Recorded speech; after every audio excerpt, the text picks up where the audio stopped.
Here we go. All right, so first thing take a look at is as we start to go over the material in this chapter is pick up your clicker in the back. Got one already. So the list, have your name. Just make sure your clicker is functional. Hit any letter on the clicker, and it probably will say not open. Okay. The important thing is look on the top left-hand corner. There's a little TV box. Make sure it's on 51. That's the channel and they should never be changed unless somebody's just playing with them. And, I had a student last year that after every class period, they would change this to a different channel just to screw up the next person because they were that type of kid.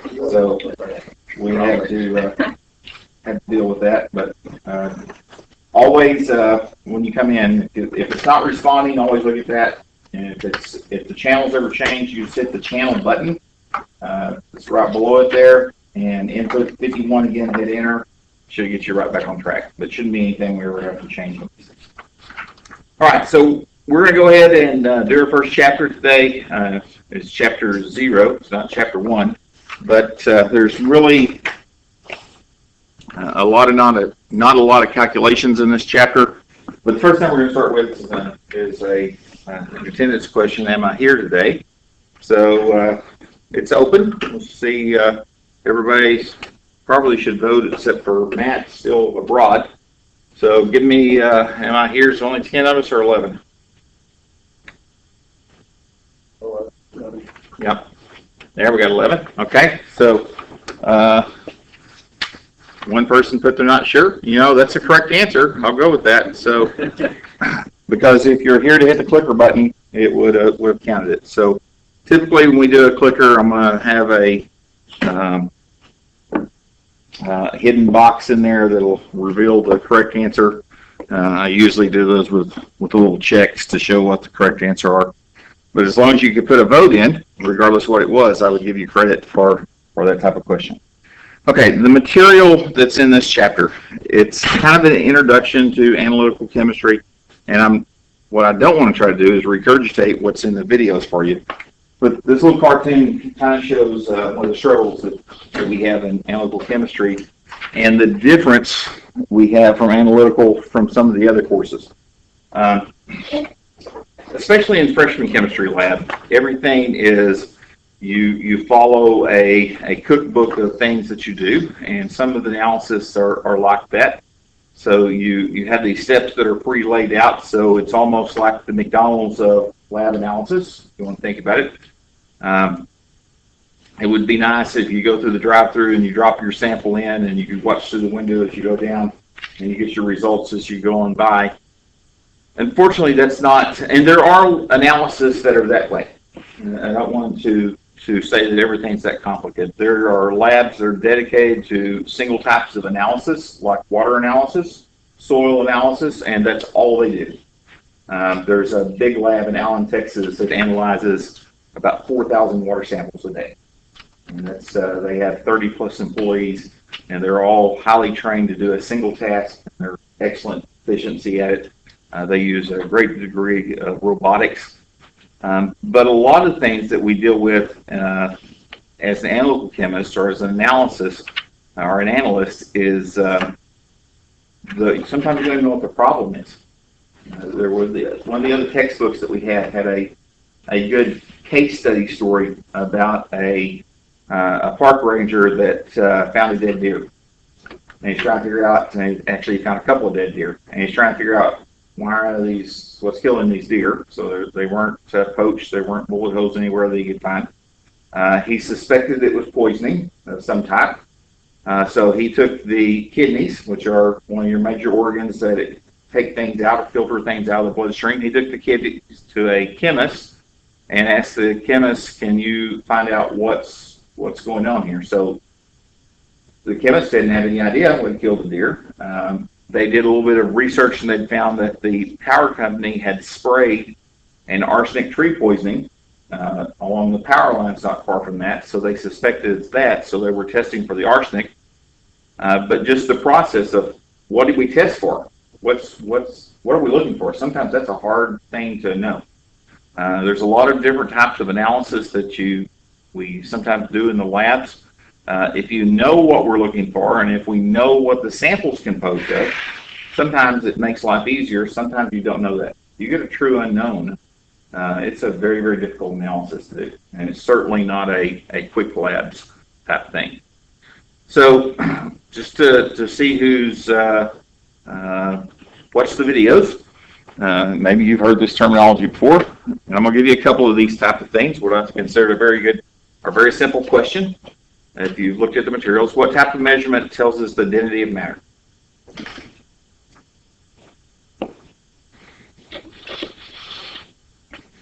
All right. Everybody voted. Again, you can vote again if you change your mind last second. You can vote until I close it when that pulls up. So most of you said it was qualitative analysis, that it was choice D. I gotta get my. That's irritating.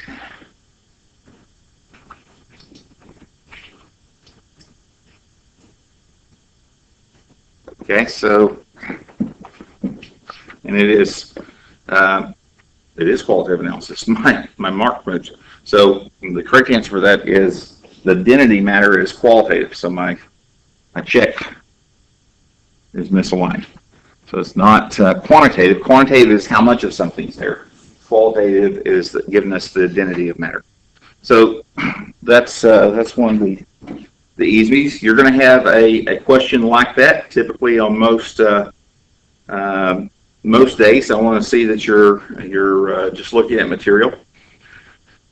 The text puts a definition in here of what an analytical chemist does. It's and kind of simplified. I think it says that it's somebody that separates, identifies, determines relative amounts of components in a piece of matter, some form. And I think a more broad definition that probably more reflective is a chemist that measures some type of its physical properties, what we consider analytical chemistry. And that property could be density. More commonly, we want it to be a density or concentration. But there are a lot of things that we do that are measurements of physical properties that apply to other fields. And analytical chemistry supports almost every area of science that we can measure. So if we think about a term that we'll use a lot over the course of the semester is the term analyte. Analyte is what we're looking for. One of the other things that we talked about in the sample prep portion of the videos was what is the supernate. So when we describe the supernate liquid, what does that mean?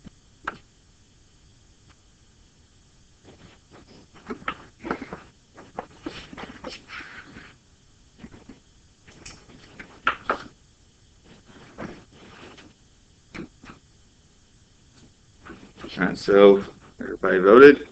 Most people said it's choice D, and let's see if I lined up this time. It is. It's the liquid above a packed solid, typically used when you're centrifuging a sample down, and you will extract a solid and the liquid into two different components. So you'll have a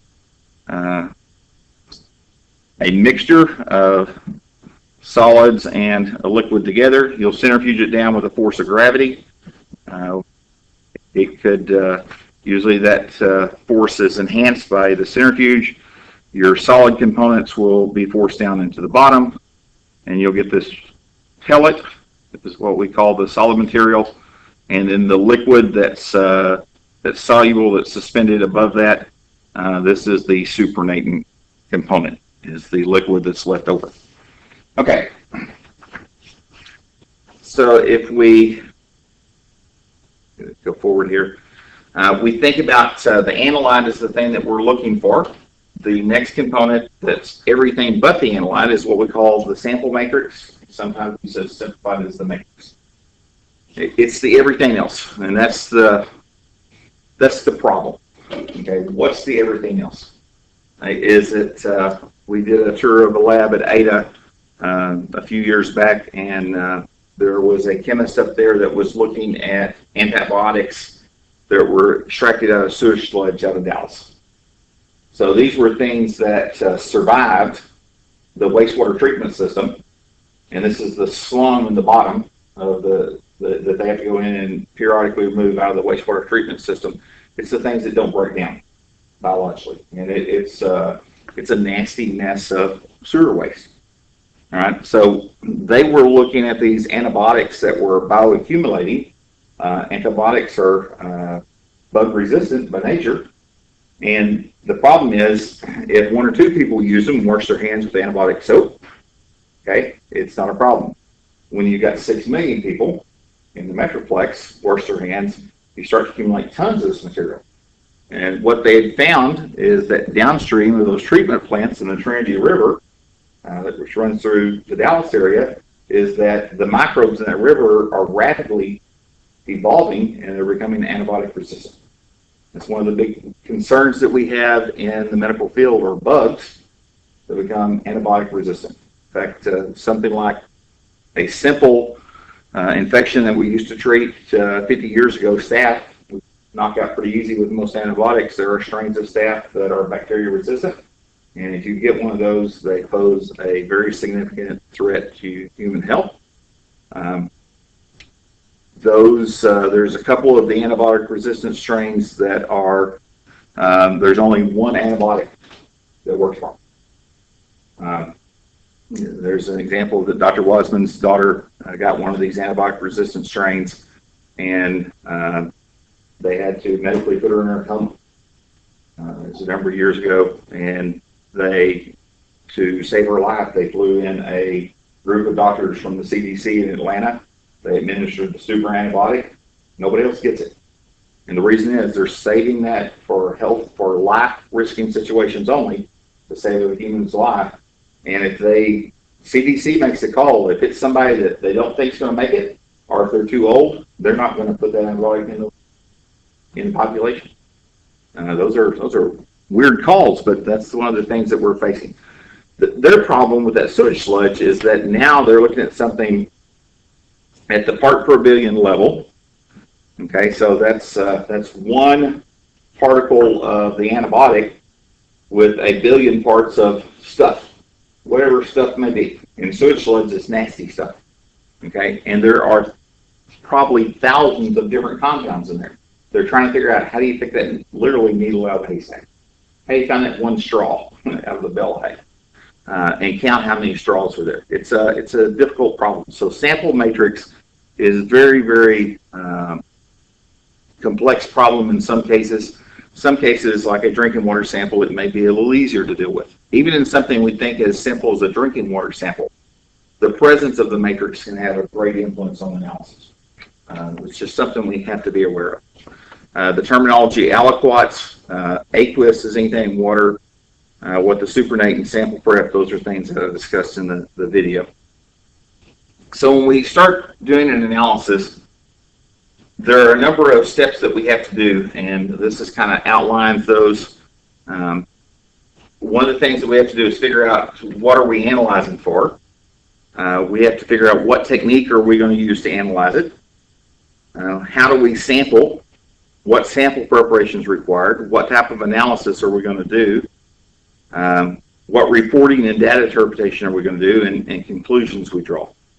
So part of doing this depends on if you're the person that's just answering questions. One of the things that I do as an analytical chemist is I help people solve problems. That's what most of my research has been.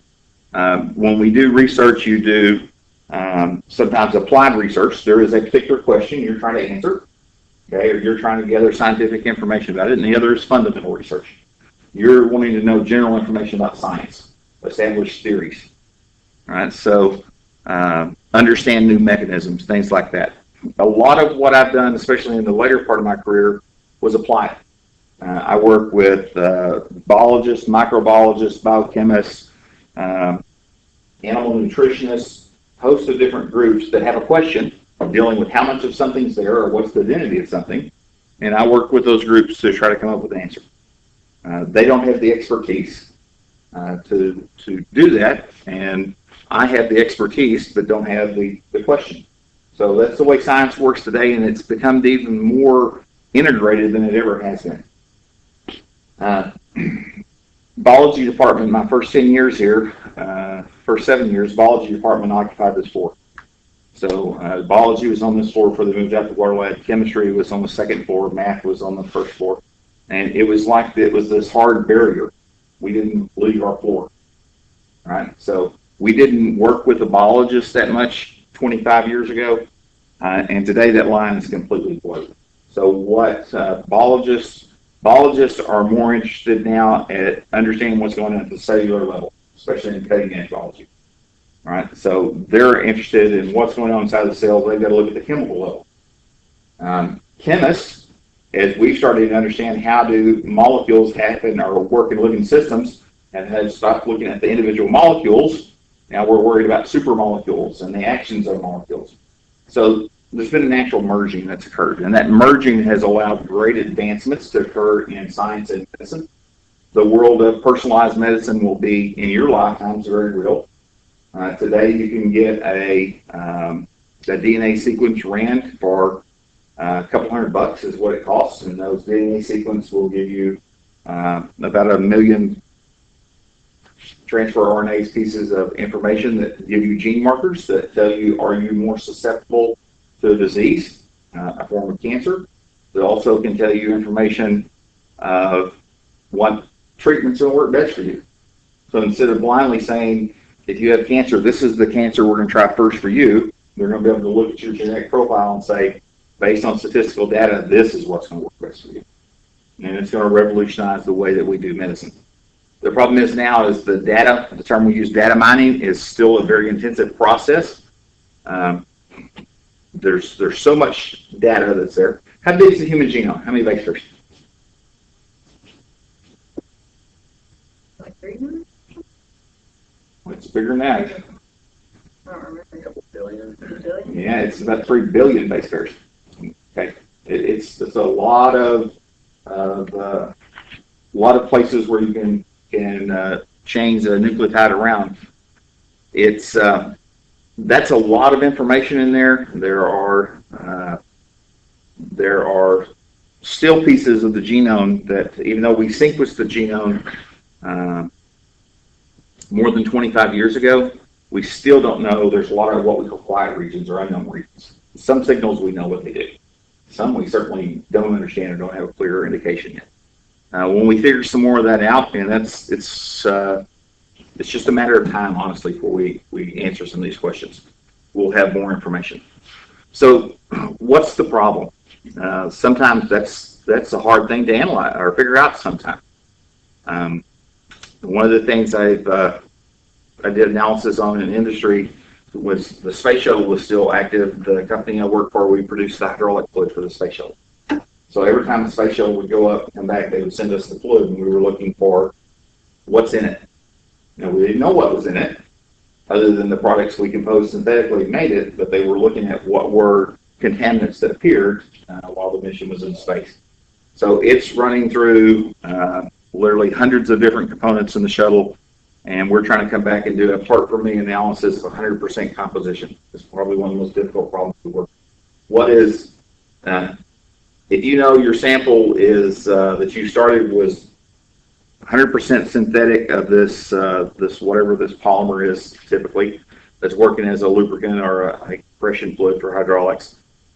As it ran through all the parts, hoses, everything, fittings, whatever device it's operating on the shuttle, as it comes back, stored in tanks, and then repeats that process literally thousands and thousands of times if it's recycled during a mission. What's there at the part per million? What's there at 10 parts per million? And those are difficult. Are they ionic compounds? Are they polar compounds? Non-polar compounds?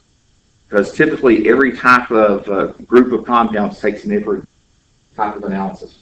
There's very few techniques that will give you here's everything that's your analysis.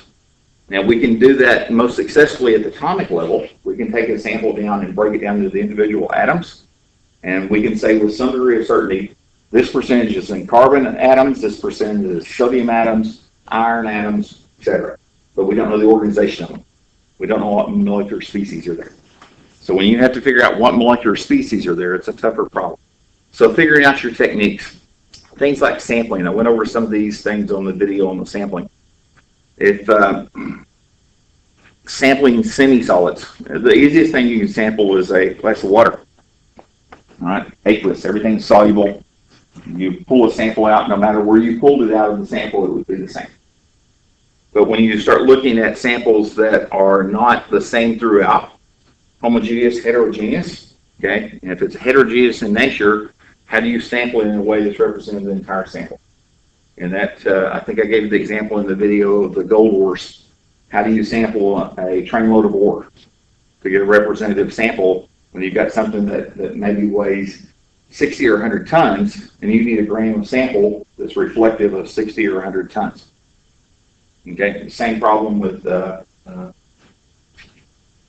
see them all the time, a trainload of coal. You need to sample a couple of those cars of coal to find out what the sulfur content is. All right, so how do you get a representative sample out of a very, very large volume? From that, we find out what our sample is going to be, what type of sample preparation we have to do. That varies greatly. We'll talk about that as we go forward. Then the analysis, that's what we're going to learn something about this semester in the lab. Certainly learn about the chemical aspects of it. You've done some analysis in things like Gen Chem. First experiment in Gen Chem typically is a density analysis. That's an analysis. All right, you're coming up with a quantitative number that put a description that described the physical property of that matter. You may use it to identify matter, or you may have known what the matter was. Typically, we do something like clay, but you can vary it up a lot of different ways. Then you go to the other side of it. You've got your data. You need to find out what the quality of your data is. Okay, what's the meaning of it? What impact does it have? And you have to report it in a way that the person that asks you the question can understand. That's one of the problems that we have as chemists, is getting data to the form, especially if a non-chemist asks us the question. How do we get the information in a way that somebody understands it? Farmer Bob wants a soil sample done. Okay, and we can take a soil sample and analyze it. Farmer Bob's going to want to know what is the nitrogen, potassium, and phosphorus content in that soil sample, because that tells him what fertilizer he needs to put down, okay, to get it to the level that plants are going to grow healthy. But you have to do that in a way, typically a layperson understands something like percent much easier than molarity. Chemists talk molarity. Okay, that's our standard expression of concentration. Non-chemists don't understand that reason. One of the toughest things I had to do as I'm doing my PhD defense, our qualifier, we had to write a proposal over an original topic, and you had to defend that. And one of the people that was on my committee said, okay, you have to pretend that I'm a state legislator going to defend this. My last class I had was a high school science class that I had 40 years ago. You have to explain this project to me in non-scientific terms. So I mean, I've got 20 pages of slides that involve calculus and integration and graphics, and now I can't use a single scientific term to describe the necessity of doing this project and why they should fund it. That becomes really difficult when you try to, because every time I start to say something, I don't know what that means. You have to think, okay, how can I get this in a way that a non-scientist understands? Sometimes in our reporting, that becomes the issue we have to think about. How do we get it in a way that somebody can understand? We're going to learn about how we have to put a quality assignment up to that. Just saying as the value is meaningless to me if I don't put some qualifiers to it. So if I find out that this toxin's present at 7.1 parts per million, there's always uncertainty associated with that, right? What is the plus or minus? Because if it's plus or minus 1 part per million, I may feel confident it's safe or not safe at a level. But if it's plus or minus 100 parts per million, if it has that much uncertainty with the analysis, this 7.1 may be irrelevant. Okay, we have to think about things like that. Drawing conclusions is the somewhat dangerous thing to do, but sometimes we have to do it. You have to make a decision. Do I proceed with this? Do I make a change? Policy change, one of the biggest things now our government is facing is that things like the EPA restrictions that have been introduced to protect the environment over the last 40 years since the establishment of the EPA have, for the most part, been vetted. Okay, and said we're not interested in those anymore. Wipe the slate clean. We're going to start over. And those are policies that have changed. Things that took 40 years to establish, so a lot of them have been wiped out in the last 6 months. There was an article in the news this morning about the state of West Virginia had asked the government to do an environmental impact study on, was there a cancer link to areas that produce coal? And not just the coal miners where they get an enhanced chances of cancer, but where the people in the community where there was coal dust, whether it could be like a secondhand smoke type thing, those types of things. And the government had started that study, and they were at the point where they were almost ready to report. And an announcement came from the White House yesterday. It said we'll cease and assist on this. We'll cease on this study. We're not going to release the results. Cancel it. All funding is withdrawn. Okay, and the state of West Virginia requested that study done. Right. The example of an analysis that I went over in the video was realistic. It's an example of looking at a couple of different compounds that are neurostimulators. One of them is my morning fix, caffeine. All right. So, and these particular things, I get my caffeine in my Diet Coke. If I wouldn't be out of Diet Coke, which I almost gasped when I opened the refrigerator this morning downstairs, I think somebody stole my Diet Coke. I never not put a cold. I take one out, I put one in. I didn't have a Diet Coke this morning, so I'm stuttering. I need my Diet Coke, but it's getting cold. Whether it's coffee, whatever your form is, caffeine is a common nervous system stimulant. There's also another compound that's in chocolate, the theobromine, that's a smooth muscle relaxant. And this analysis is looking at those two very chemically related compounds. They're similar in that the only thing difference in the two is the presence of this methyl group on the caffeine molecule. So even though they have a little bit opposite effects, one's a muscle relaxant, the other one is a more of a nervous center stimulant. They're very, very related. That's where small differences in structure make a big difference in biological activity. So the first thing you have to figure out is, okay, I know what I'm looking for. I'm looking for these two compounds in chocolate. How would I analyze that? How the heck would you look at it? So first thing you have to do is figure out how. One of the things that's important to do is not reinvent the wheel. You need to have some understanding of what literature is there, to do a literature search and find out what methods have been done. SciFinder is the common thing that you can use if you have access to it. It's a search engine that searches the chem abstract databases. Chemical abstracts are basically what the name says, it's an abstract system that looks at over 3,000 scientific journals, pulls out keywords and abstracts. It doesn't have the entire article there. It's got a link to it. And it gives you a summary. Is this article I want to look at to find what I want to do, find the information? So that's our first choice that we typically use.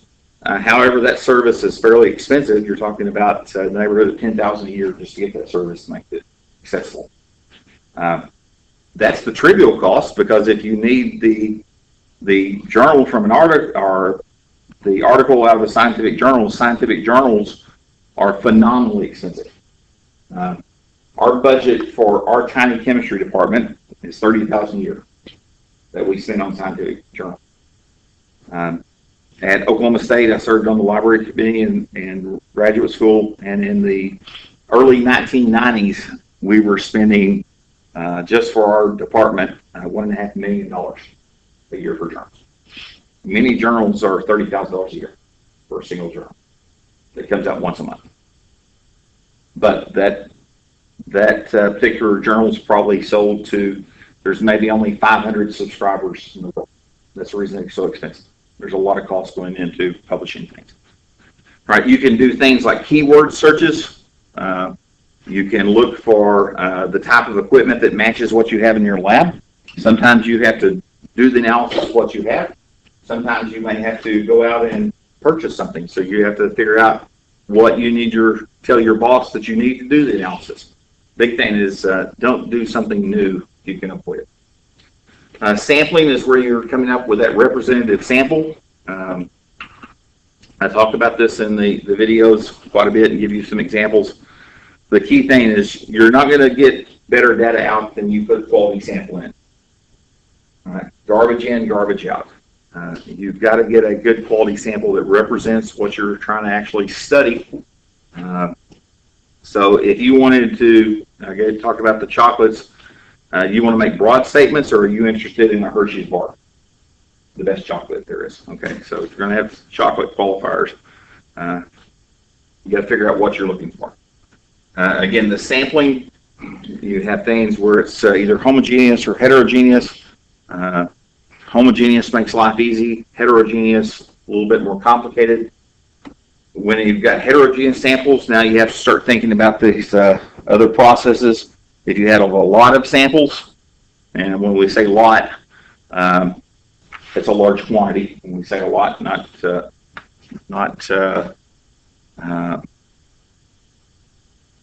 lot is in bulk.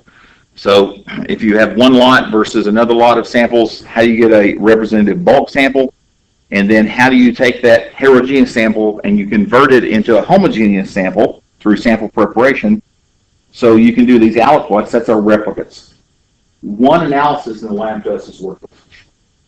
Okay, we're always going to do replicates. We need to make sure we can reproduce that number we get. Yeah, whatever it is, we have to do the replicates to add statistical value to the analysis. The sample prep step. You may spend 10 times longer prepping the sample than you do the actual analysis. That's common in the real world. How do you get it from the form that it's in and the representative sample into a way that can be analyzed in whatever technique that you're using? Sometimes you start with these low concentrations and you have to increase the concentration prior to the analysis.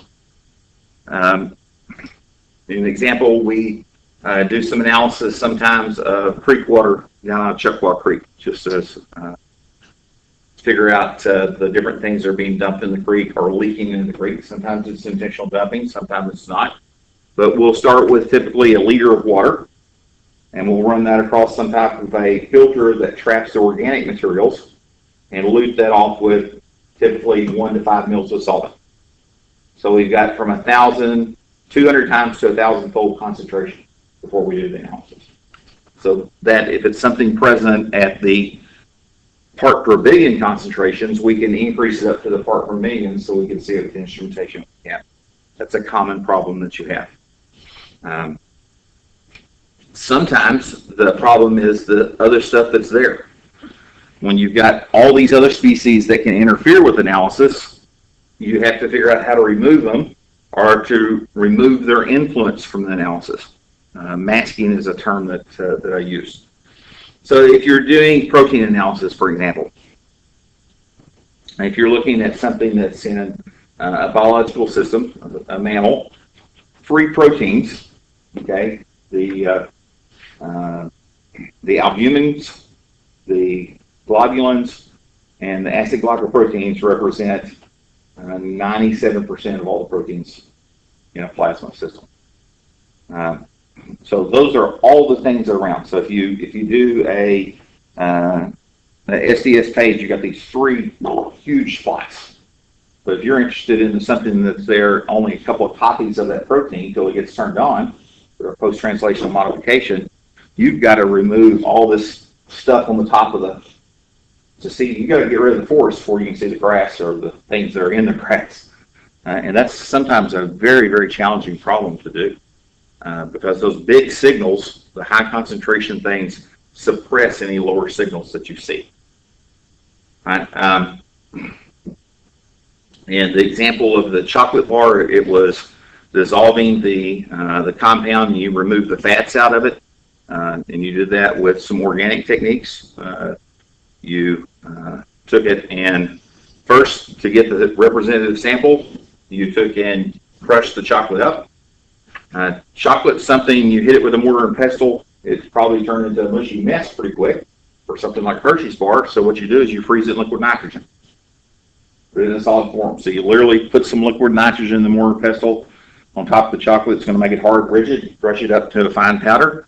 And while it's still frozen, you transfer it over into the SEP funnel.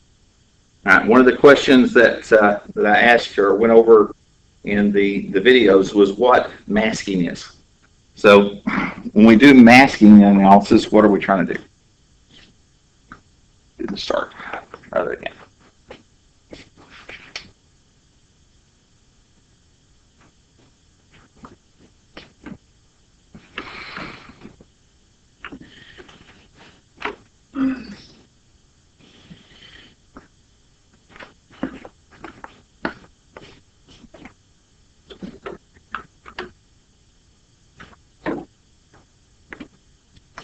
All right. Let's see. All right, most of you said it's choice B that's most predominant, but it's only 64%. So what we're doing, we're trying to do masking. There it is we're trying to convert the interfering species in some way that influences the signal, not detect. Okay, that's what we're trying to do with that. Sometimes that involves interacting it with something else, so it binds with that other compound so strongly that it doesn't interfere with our sample.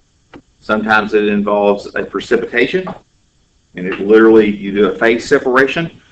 There's a lot of different ways that you accomplish masking in analysis. So I went through the steps in the video. I'm not going to repeat these of what we did with the chocolate, but there are a lot of different ways that you can do sample prep. We'll do a few of those over the course of the semester. Sometimes it's as simple as dissolving a substance. Sometimes you have to dissolve it in an acid or a base so that it's converted from one form to the other. Things like metal carbonates, sodium carbonate, something we'll look at, is readily water soluble. Calcium carbonate in limestone is not water soluble. So we have to dissolve it in an acid and convert if we're looking for calcium, we're converting the calcium into, if you dissolve it in hydrochloric acid, you're going to convert it into calcium chloride, which then we can analyze for readily. A lot of different steps that we need to do. In this example, we were taking the sample and you got rid of the fats with a solvent exchange, and then you took the residue that's left from the solvent exchange, you put it in hot water, you centrifuge it down, there's still some insoluble products in water. You filtered that out, and then you did some chromatography analysis with it. They also talk about using solid phase extractions, which we call SPE, is abbreviated. It's a way that we can try to concentrate our component and wash away the things that we don't want. That takes a lot of prior knowledge before you do it, and typically a lot of testing to develop a method. The challenge with any type of chromatography or technique like this is what solvent system. How do I know I'm retaining my analyte and it's not being washed away too? That's a challenge that you run into. So you can do solid phase extraction to separate out the caffeine and theobromine from the sugar, and fats that are found in chocolate. That's a thing that make life easier for you. Here's an example of solid phase extraction. You condition this little column that's typically, these vary in size from liter sizes to literally a microliter volumes in a pipette tip. We have all types of sizes depending on how much sample we're trying to prepare.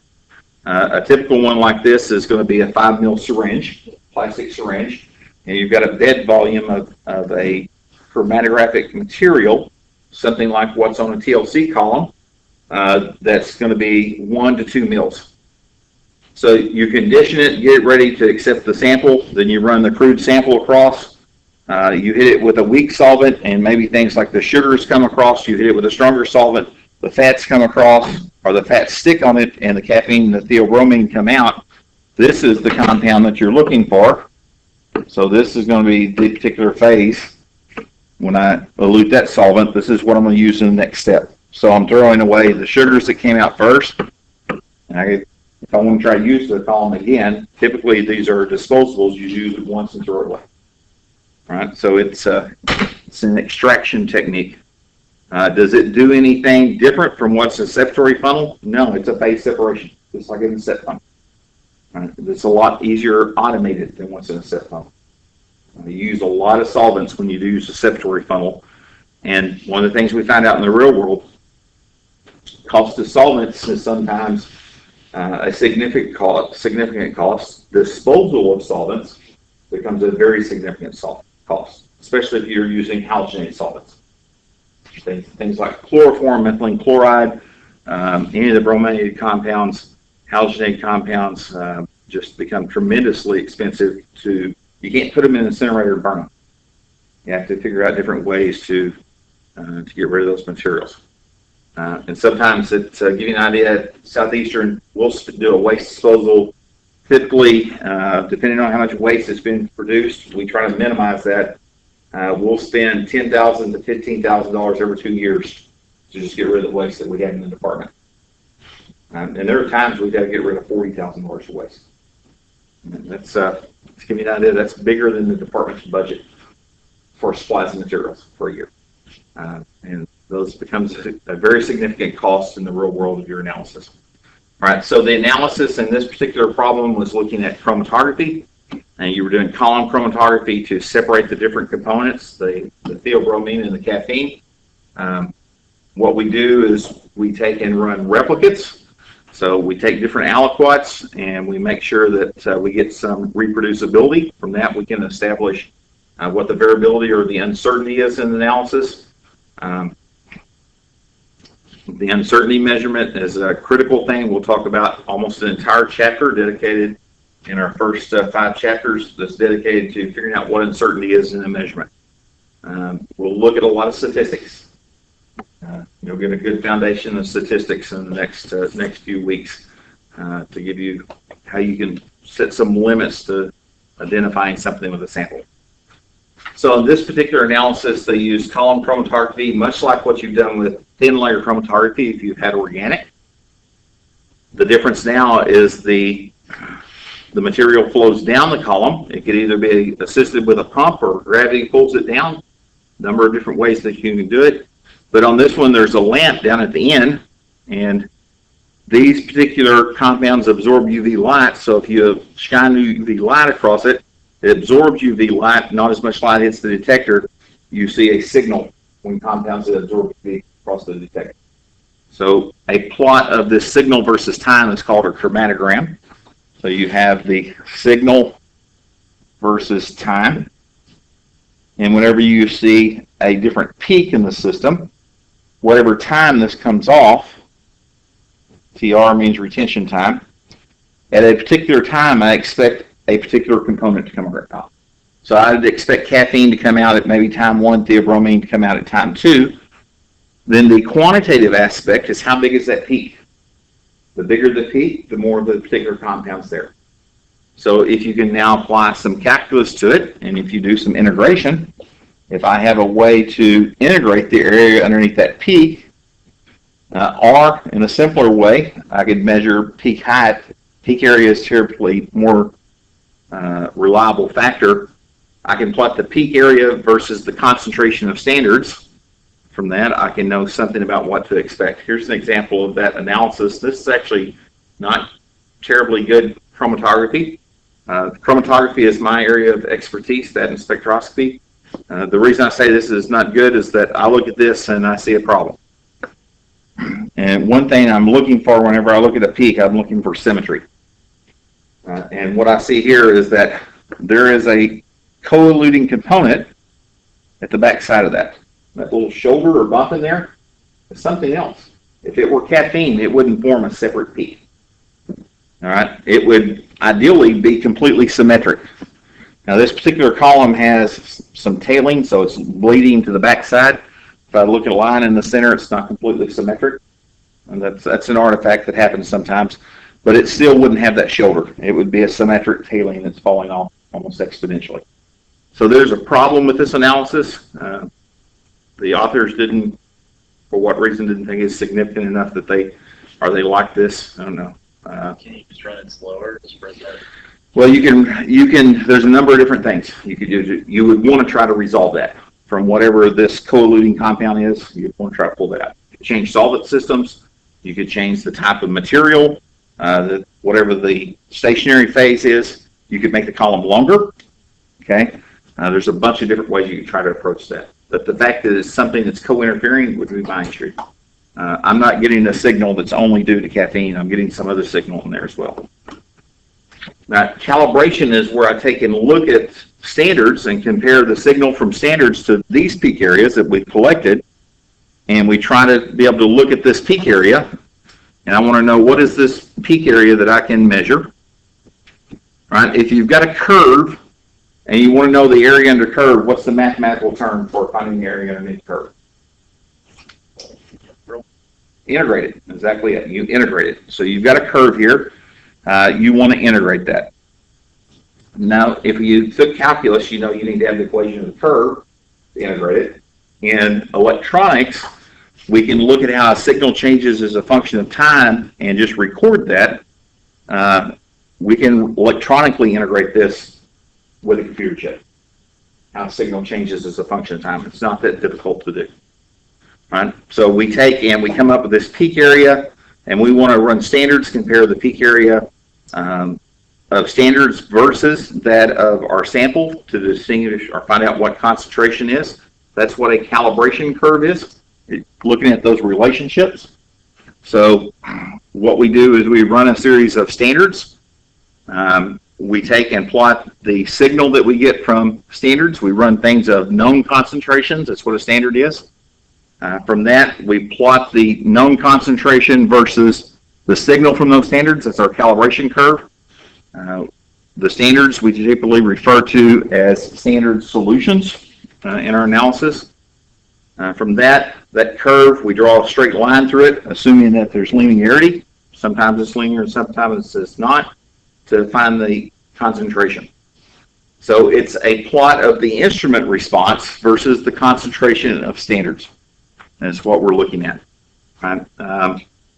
And we do that by analyzing one or more standard solutions. So here's the example from the caffeine analysis. The authors analyzed standards at 10 parts per million, 25, 50, and 100. And they analyzed for both different compounds. The bottom curve is for caffeine. The top, I should say line, it's not a curve, it's a linear response. And in both cases here, there's an equation that's y equals mx plus b. So if we think about y equals mx plus b and just go back to our fundamental linear response stuff we talked about in up-teen math classes, this is the equation for a straight line. In this case, y represents the peak height. So they didn't integrate it. They just took the height of the peak. The slope term is m. X represents the concentration of the different species. So this is the concentration. And B is the y-intercept. And these terms, ideally, if it goes to the origin, it should be 0. It's going pretty close to the origin, but still off a little bit, so we have to correct for that. So what you would do is go back and run one of your unknowns, measure the peak height of it. Okay, so whatever the height of this peak is, and I would find out what that height is, measure that, go back and apply it to the standard curve, and find out this is the height, that's 15, go to the curve, and you could look at what the value is. So a lot of times we think about finding what is the value graphically, so you could estimate, and I'd say it's around 75. The way that I tell you that we'll use it in this class is we're going to actually put 15 in for y, and we're going to solve for x in that manner. We don't want to take an estimate of it graphically. We can do it much, much more accurately if we plug in we're going to do linear curve fits for our data, find out what the equation of this line is. We use a method, something called the method of least squares. We're going to talk about that in the next chapter, how you establish the equation of the line. From that, we can find out what exact solutions are for things. So in this the example that I went over with We're going to come back and talk about that one later. So I'm trying to get to my examples here. They analyzed a couple of different common things and found out what the caffeine content was. Some of it was reported values, but they found out the different types of chocolate, milk chocolate versus sweet chocolate, a little bit different amounts of substances that are there. Serving size varies. This is a problem. We'll finish up with applying a different problem. This was out the lectures test. So I'm going to do some of these. So how would we take information from the equation of the line and find out what the concentration is? So we're out of time today. Pick back up on this. I'll post videos today for chapter 1. We'll start with, we're going to go finish this one little problem. We'll come back and work chapter 1 stuff. So try to watch the videos for chapter 1 before Friday. Okay? All right.